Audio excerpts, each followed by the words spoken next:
기자들이 전하는 업계의 은밀한 이야기 오프 더 레코드 코너입니다. 오늘은 산업부 이규찬 기자와 함께합니다. 어서 오세요. 네, 안녕하세요. 네. 다음 주에 제가 휴가 가는 동안에 이규찬 기자가 대신 진행한다고요? 네, 제가 그 임지은 기자의 빈자리를 잠깐 메우도록 하겠습니다. 화요일부터 금요일까지 나흘 동안 제가 진행을 할 예정이고요. 오늘은 배웅하는 의미로 나왔습니다. 네. 위기감을 막 느끼고 있어요. 네. 제게 자리가 없어지지 않을까. 아닙니다. 그럴 리가요. 네. 자, 본격적으로 미국 IT 기업들의 실적 좀 알아보도록 하고 그 IT 기업들 실적이 우리나라 기업들한테는 어떤 의미가 있는지 그런 것들까지 한번 짚어보도록 할게요. 이번에 페이스북 엄청난 실적 내놨죠? 네, 그렇습니다. 그 원래 구글도 굉장히 좋았는데 페이스북 실적 보니까 구글한테 이제 위협적이 되겠다라는 생각이 들더라고요. 그래서 페이스북 봤더니 2분기의 실적 순이익이 작년보다 2배 넘게 늘었습니다. 솔직히 두 자릿수 성장률은 우리가 항상 예상하는 수준이잖아요. 그런데 세 자릿수 성장률이 나올 수 있는 기업 이제 거의 안 남았는데 페이스북이 그만한 성장세 보여주고 있고요. 광고 매출이 많이 늘었는데 눈에 띄는 건 2년 전만 해도 매출이 제로였던 모바일에서 62%나 매출을 차지했어요. 특히 봤더니 이제 스마트폰 경제에서 가장 최적화된 기업이 이제 페이스북이 아니냐. 그래서 구글보다도 이제 페이스북이다라는 얘기가 많이 나오고 있거든요. 그래요? 특히 보니까 그 페이스북 이용자가 작년보다 한 14% 늘었거든요. 그런데 모바일 이용자가 특별히 많이 늘었어요. 모바일에서 이용자가 지금 한 10억 7천만 명 정도가 되는데요. 그 중에서 4, 5명 가까이, 그러니까 모바일 이용자 한 40% 정도는요. 아예 PC는 접속도 하지 않는다고 합니다. 오직 스마트폰에서만 이용하는 사람이 거의 40% 정도 될 정도로 그만큼 모바일에 이제 최적화돼 있다라고 볼 수 있겠고요. 그러다 보니까 모바일에서 광고 수익도 잘 나고 있고 지금 보이시는 그래프가 위에서 파란색이 모바일하고 데스크톱에서 같이 쓰시는 분들이에요. 집 사무실에서는 PC로 접속했다가 이동할 때는 스마트폰 쓰시는 분이고 그중에서 PC에서만 쓰시는 분은 많이 감소하고 있잖아요. 그런데 모바일 쓰시는 분이 엄청나게 늘면서 오히려 지금은 PC 쓰는 분들보다 거의 2배 가까이 될 정도에 육박했습니다. 그래서 역시 주가도 무진장 좋습니다. 지금 75달러인데 공모가가 38달러였거든요. 거의 2배 되는데 기억하실 거예요. 페이스북 처음에 올 때 거품 논란 막 났었는데 불과 2년 만에 무슨 거품은 거품이냐. 지금 2배가 올랐는데도 여전히 사람들은 긍정적으로 보고 있으니까 오늘 또 실적 발표한 하루 지났는데도 또 주가가 5% 가까이 뛸 정도로 굉장히 좋은 분위기 이어가고 있습니다. 네. 얼마 전에 옐런 미 연준 의장이 기술주, 바이오주 거품이 있다, 이러면서 또 기술주, 바이오주 거품 논란이 있었는데 그럼에도 불구하고 꿋꿋한 실적을 보여주고 있네요. 그럼요. 사실 그 중에서 한 군데만 좀 유난히 안 좋았던 게 아마존이에요. 그렇습니다. 그래서 페이스북하고 아마존 시가총액까지 딱 역전되고 나니까 더 두드러져 보이는데 아마존이 좀 요즘 마음이 좀 급해질 것 같아요. 파이어폰 내는다고 좀 돈을 많이 쓴 것 같습니다. 워낙 사업 다각화를 많이 했잖아요. 그렇죠. 네. 이것저것 그때 소개해 주셨던 대로 로봇, 택배, 온갖 사업을 다 하면서 아마 돈을 너무 많이 쓰지 않았나요? 그래서 적자가 엄청나게 많이 나지 않았나 싶은데. 네, 맞아요. 사실 아마존이 여태까지 거의 흑자를 안 냈어요. 뭐냐면 돈을 벌만 하면 뭔지 자꾸 투자를 하는 거예요. 그래서 지금은 이익을 낼 구간이 아니라 무조건 투자할 기간이다는데 문제는 이번에는 이익이 나지 않는 정도가 아니라 아예 적자를 크게 볼 정도로 투자를 많이 했는데 이번에 보시니까 납득은 돼요. 스마트폰 파이어폰 내놨죠. 게다가 드론 가지고 이제 배달하겠다고 하죠. 게다가 이제 월 10달러만 내면 이북이랑 다 공짜로 보여주는 서비스 내놨죠. 자꾸 서비스는 들어가고 거기에 돈은 들어가는데 그 매출이 확 늘어나려면 세계 진출하든가 아니면 이 돈 쓰는 사람들이 더 많이 써야 되는데 그건 아직까지 그러지 못하거든요. 그래서 현재가 지금 아마존의 가장 좀 힘든 시기가 아닌가 생각이 듭니다. 저 사업들이 성공을 해서 나중에 이익으로 돌아와야 될 텐데 이 사업들의 성공 여부가 이 아마존 앞으로의 주가 향방을 결정을 할 것 같습니다. 이규찬 기자는 만약 지금 아마존 지금 저가 매수를 할까요? 아니면 모르겠어. 불확실해. 안 할 거야. 사실 제가 얼마 전까지만 해도 아마존 사고 싶었거든요. 근데 알리바바를 보고 나니까 아마존을 사느니 알리바바를 사는 게 낫겠다라는 생각이 알리바바인데. 알리바바가 아마존하고 굉장히 비슷한 모델인데요. 지금 중국 시장은 다 먹고 지금 상장도 하고 해외로 나가려고 하잖아요. 거기다가 우리나라에서 안 되는 거 인터넷 은행. 아마존이 그걸 하려면 좀 힘들겠지만 지금 알리바바는 이미 돈을 모아서 투자하는 뭐 거의 증권사 역할을 하고 있는데 뭐 알리바바가 조만간 한국에 들어오거든요. 그래서 알리페이라고 해서 모바일로 모든 걸 결제하고 송금하고 하는 걸 들여와요. 이게 페이팔 비슷한 건데요. 전 그것만 봐도 뭐 알리바바가 훨씬 낫지 않을까? 이런 생각 좀 듭니다. 네, 그렇군요. 이번에 페이스북 실적이 한국, 뭐 삼성이라든지 LG 이런 기업들한테 IT 기업들한테 주는 뭐 의미, 시사점 같은 것들이 있다면 어떤 게 있을까요? 이제 네이버가 더 이상 네이버라고 부르면 안 되고 라인의 모기업이라고 불러야 될 것 같아요. 아우, 뭐냐면 지금 의미심장합니다. 포털은 이제 네. 뭐 언어도 그렇고요, 뭐 정서도 그렇고 해외 나가기가 힘들어요. 그런데 지금 보시면 구글도 이익은 잘 내고 있지만 성장성은 이제 둔화가 되는데 유일하게 두 자릿수가 아니라 세 자릿수 성장을 하는 거는 SNS밖에 없다. 그래서 페이스북이 지금 그 시장을 잡고 있는데 다만 그 페이스북이 왓츠앱이나 다른 여러 가지 앱들을 인수했는데 그건 아직 성장률이 좋지 않거든요. 근데 그 분야에서 지금 잘하고 있는 게 라인이라서 라인이 빨리 나스닥 상장을 해서 뭐 붙는다고 하면 이렇게 빠르게 성장한 시장에서 페이스북하고 경쟁 구도만 잘 갖춰놔도 어쩌면 우리나라에서 유일하게 인터넷 서비스 기업이 세계 1등 할 수 있는 시기가 오지 않을까. 그래서 네. 지금 국내에서 봐도 네이버 대 카카오라고 하기보다는 카카오 대 라인 이 구도로 봐야 되지 않을까 싶습니다. 또 얼마 전에 라인이 일본에 상장을 하겠다. 네. 뭐 이런 얘기 돌면서 이제 네이버 주가가 확 떨어졌거든요. 네. 근데 일본에만 제 생각인데 일본에만 상장할 것 같지는 않아요. 그쵸. 어떻게 보세요? 일단 일본 출입기자 나스닥 입장에서. 같이 갈 건데요. 이게 좀 그게 있어요. 한국사는 뭐랄까 좀 언더하게 낮춰서 보는 게 좀 있어요. 디스카운트, 네. 예를 들어 이번에 중국에서 지금 라인하고 카카오톡을 차단했어요. 우리나라 그러니까요. 정부 찍소리 못 하고 있어요. 네. 항의도 못 하고 있고.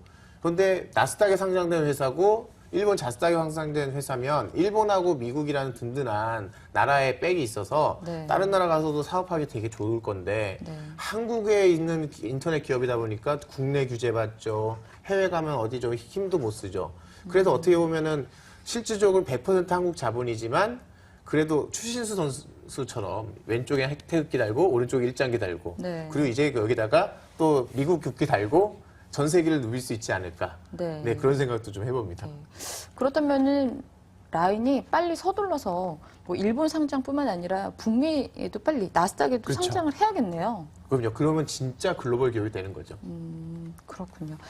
페이스북 실적에 라인이라든지 뭐 카카오톡 가치에도 좀 영향을 주지 않을까 이런 얘기도 있어요. 그럼요. 페이스북에서 매출 늘어나는 걸 보면 야 라인하고 카카오톡도 이렇게 돈 벌지 않을까?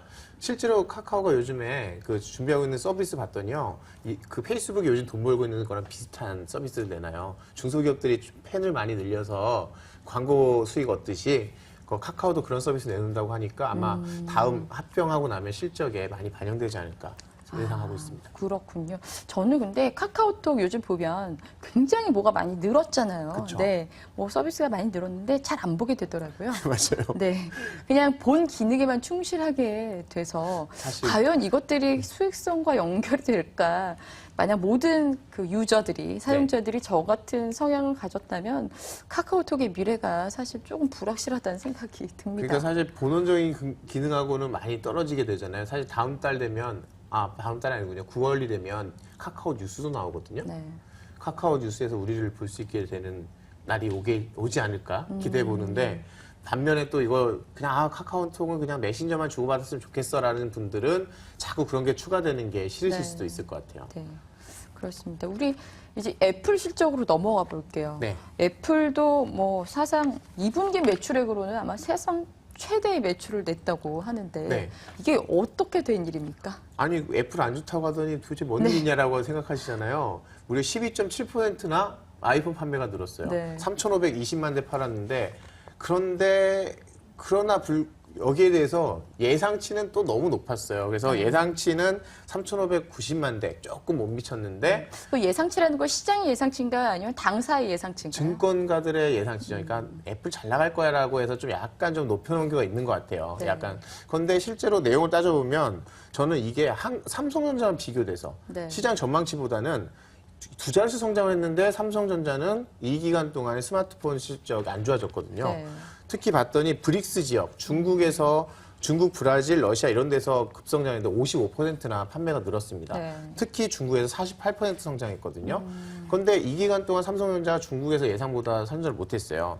그런데 봤더니 아이패드는 오히려 판매가 줄었어요. 네. 그거가 하나 포인트가 될 것 같은 게 2분기 연속 판매가 감소했거든요. 이번에도 한 9% 정도 줄었는데 아이폰은 잘 나가고 아이패드는 안 나가는 이 두 가지 상황에 대해서 네. 좀 우리가 많이 면밀하게 분석할 필요가 있지 않나. 네. 좀 그런 생각이 들더라고요. 어떤 면에서요? 예를 들면 일단 아이패드 판매가 감소한다는 건 이제 태블릿은 끝났다. 중국 애들한테 넘어가서 네. 이번에 LG전자가 태블릿 내놨는데요. 가격이 22만 원이에요. 22만 원짜리예요. LG전자가 냈는데 중국도 아니에요. 그럼 네. 중국은 10만 원대에 내놓기 시작해요. 그러니까 아이패드가 아무리 좋아도 이거 용도가 나의 브랜드나 나의 정체성을 얘기하는 그런 제품이 아니기 때문에 태블릿은 이제 저가에 완전히 먹혔다. 네. 반면에 아이폰은 전체 봤더니 애플의 이익률이 오히려 더 좋아졌어요. 39%나 남아요. 100달러짜리 팔면 40달러가 남는다는 얘기인데 경쟁이 치열해지는데 이익이 더 늘었다는 얘기는 1위 브랜드 아이폰에 대해서는 사람들이 프리미엄을 인정해줘서 네. 할인하지 않아도 잘 팔린다는 얘기거든요. 아. 그런데 오히려 삼성전자는 이 기간에 중국 업체들한테 치였어요. 그러니까 브랜드에서 이제 1등에 공고한 아이폰이 있는 반면에 2등의 삼성전자는 이제 브랜드 흔들리기 시작한다.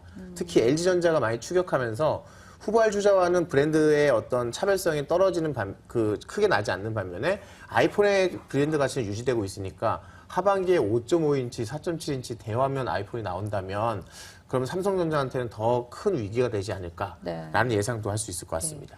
애플이 지난주에 IBM이랑 또 손을 네. 잡았어요. 그러니까요. 이게 아마 그 태블릿 PC를 좀 공략한 그 저가 태블릿 PC의 그 공략을 막으려고 하는 그런 전략이 아닐까. 뭐 이런 생각도 해봤는데요. 네, 맞아요. 어떻습니까? 그리고 특히 미국에서는 아이패드가 주로 많이 쓰니까 교육 쪽이거든요. 네. 그런데 우리나라도 이제 교육에 이제 아이패드 이런 거 쓸 텐데 아이패드를 안 쓰고 우리는 삼성 탭을 쓰겠죠?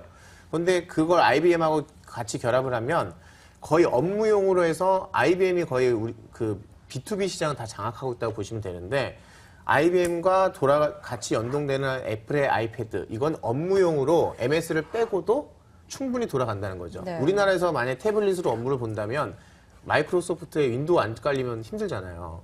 그런데 IBM하고 결합으로 이게 좀 해결된다. 네. 그렇다고 보면 아이패드가 다시 좀 살아날 수 있지 않을까. 그러나 역시 프리미엄이어서가 아니라 네. 이제 아예 B2B로 돌아가는 용도다. 그래서 PC 시장처럼 태블릿은 갈 것이고 그러나 스마트폰은 여전히 브랜드 가치가 중요한 시장이 되지 않을까. 네. 이렇게 좀 구분해서 볼 수 있을 것 같습니다. 그렇군요.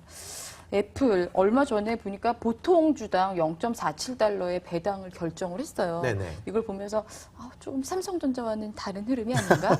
삼성전자도 이제 배당 성향을 조금 바꿀 건가? 이런 기대감을 좀 가졌는데요. 네. 네. 미국에서는요, 이제 스티브 잡스가 돌아가신 이후에 주주들이 엄청 세게 압박을 한대요. 돈 내놔라. 배당 내놓고 자사주 매입도 해주고, 네. 그래서 뭔가 주주 가치를 높여라고 압박을 하는데 팀 쿡이 여기에 응한 거죠. 그런데 한국에서는 그 주주 압박이 조금 약한가 봐요. 네. 그랬더니 이번에 최경환 부총리께서 이런 연기금이 배당 올리라고 이렇게 할 수 있게끔 했으니까 네. 아마 삼성전자도 그럼 이제 좀 배당주로 좀 바뀔 수 있기를 좀 기대해 봅니다. 네. 이번에 애플 실적의 시사점을 한번 간단하게 짚고 넘어가죠. 네. 일단 이제 프리미엄 과연 누가 프리미엄을 지느냐가 스마트폰 시장에서 결정할 것 같은데 문제는 삼성전자 위기가 더 현실화됐다. 예전에는 불안했는데 예전 시기는 애플을 점점 삼성전자가 잡아가는 분위기였지만 이번에는 확실히 느껴진 건 삼성전자와 애플의 브랜드 차이가 분명히 있다라는 거고요. 네. 오히려 후발주자에서 많이 격차가 이루어졌다는 거죠. LG전자 어제 실적 발표했는데 어닝 서프라이즈로 G3가 되게 잘 팔렸거든요. 네.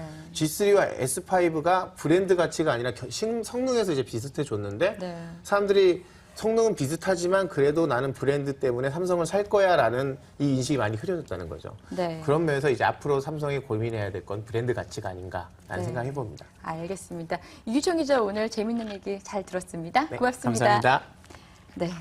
오늘의 결론은 삼성의 위기가 현실화된 거 아니냐, 뭐 이런 결론을 낼 수 있을 것 같습니다. 예, 여러분 주말 잘 보내시고요. 저는 다음 주 월요일 찾아뵙도록 하겠습니다. 시청해주신 여러분 고맙습니다.